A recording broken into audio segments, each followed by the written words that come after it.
नमस्कार, मैं हूं ऐश्वर्या कपूर और आप देख रहे हैं मेरे साथ पूछता है भारत। और शुरुआत कर रहे हैं ऐश्वर्या के एजेंडा से। तो एजेंडा में बात साफ है, आज देश में एक बहस छिड़ गई कि आपको एक पक्ष है वो कहता है कि भाई आपको झूठ परोसा जा रहा है, कोई आज या कल से नहीं, सदियों से भी पहले से। सिकंदर और पोरस की लड़ाई याद है आपको दर्शकों? मैं आपसे पूछता हूं आज, सिकंदर और पोरस की लड़ाई याद है कि नहीं? पूछता है। हम सबको पढ़ाया गया कि सिकंदर जीता और पोरस हारा। क्या पढ़ाया गया? अगर गलत बोल रहा हूं तो बताइए। क्या यह नहीं पढ़ाया गया हमें सिकंदर और पोरस की लड़ाई में द ग्रेट सिकंदर वन और भारतीय सम्राट पोरस हार गए थे? लेकिन फैक्ट्स जब निकाले जाते हैं तो उनको काउंटर किया जाता है, भैया पोरस जीता था, सिकंदर नहीं। अलग अलग हिस्टोरियन अलग अलग फैक्ट्स लेके आते हैं। तो आज ये डिबेट है, मैं चाहता हूं मेरे गेस्ट आ जाएं, बिल्कुल बैठ जाएं। मैं अगले 2 मिनट में शुरू कर रहा हूं। ये एक असलियत है।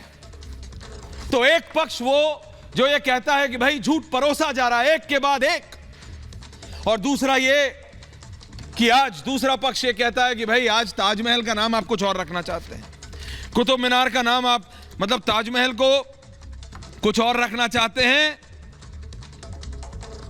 कुतुब मीनार का नाम कुछ और रखना चाहते हैं। ज्ञानवापी मॉस्क का चल रहा है, वहां मंदिर था, तो ये सब जानबूझ के हो रहा है। और उनका यह कहना है कि बेसिक मुद्दे से ध्यान हटाने के लिए हो रहा है। लेकिन जो दूसरा पक्ष है, दोनों पक्ष होंगे, आज डिबेट होनी चाहिए फैक्ट्स पे। वो ये कहता है कि भाई सिकंदर और पोरस की लड़ाई से लेके ताजमहल तक, कुतुब मीनार तक फैक्ट्स को ऑल्टर किया गया। ज्ञानवापी मॉस्क में क्या हो? वो कहते हैं जब वहां से अगर स्वास्तिक आया, वहां पे स्वास्तिक बना हुआ है, वो कितना पुराना है वो कहते हैं हमसे मत पूछो, आप अपना फाइंडिंग करा लो।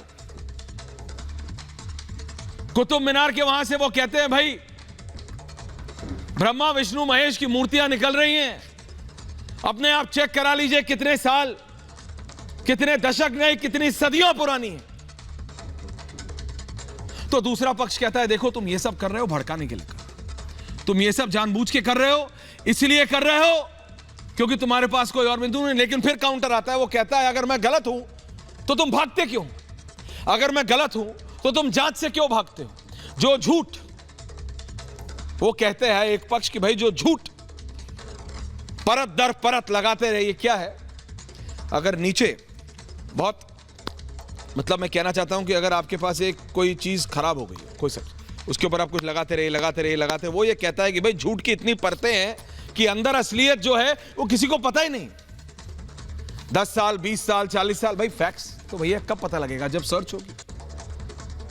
न्यूट्रल एजेंसी से कर, जो ना इधर की हो ना उधर की। एक से ना करानी हो, 2 से करानी हो, 2 से करा लीजिए, 3 से करानी हो, 3 से करा लीजिए, लेकिन जांच से परहेज की।